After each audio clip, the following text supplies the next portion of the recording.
заменик министер, на вистина е математички 168 часа има една недела.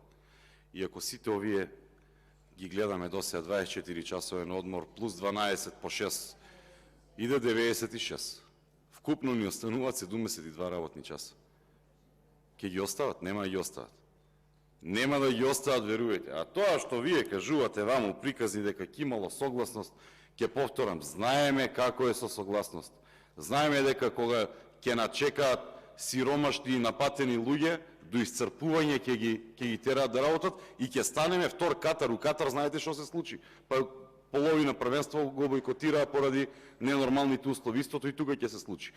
Романија и Хрватска како европски земји го сменија договорот со Бехтел Јенка. Пробајте уште од старт да не влегувате во оваква каша. Пробајте уште од стартот и после ќе биде многу доцна. И после ќе се плаќаат